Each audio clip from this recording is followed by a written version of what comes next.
124 football pitches. The workers use a pulley system to get themselves around. It's meant to transport the fruit, but catching a lift saves them from walking. Modern bananas are sterile, so each new plant must be taken from an old cutting. This is pretty tough work as the plants can grow several meters tall. If the workers didn't replant each year, the plantation would stop producing. Once the fruit begins to emerge, the plants must be pruned. The large purple flowers at the base divert energy that will produce bigger, tastier bananas, so the workers remove it. The remaining bunches are put into bags coated with insecticides to protect them from being eaten.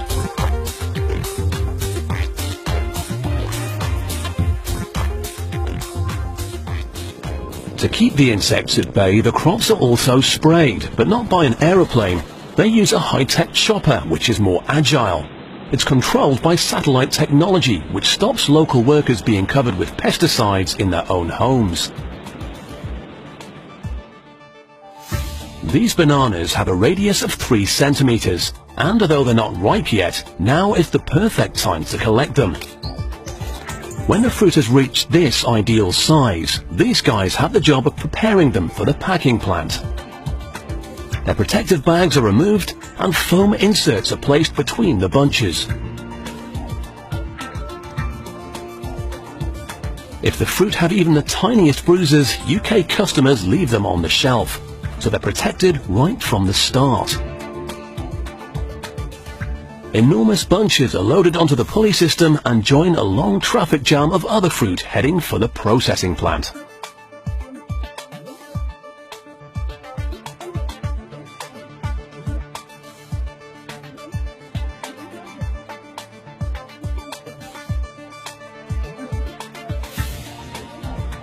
Now, you'd need an enormous trolley to buy a bunch of 60 bananas with your weekly shopping, so now they're separated into smaller ones before being sent for a bath.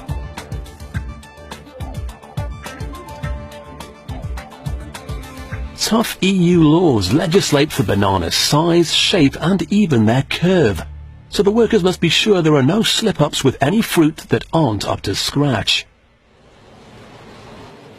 Any that fail are thrown onto the waste conveyor, but they aren't discarded.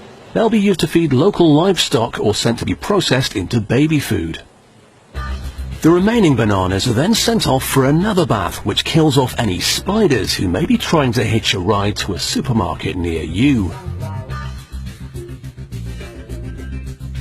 The fruit is given its trademark branding and boxes are built to store them for their long journey across the Atlantic. This plantation has produced over 270,000 boxes of bananas. They're packed up and sent by the lorry load to the docks. Here, they're put on board ships in specially cooled containers for the journey to Europe. They won't be enjoying any sun on the deck though. It's an 11-day journey and being in the sun would ripen them too early.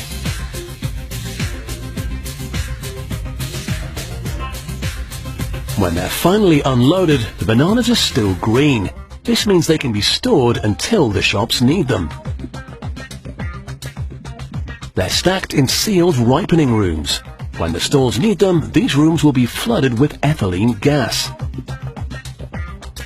This gas ripens the bananas at a regular, measurable pace, which means the stores know exactly when they are ready for the shelves.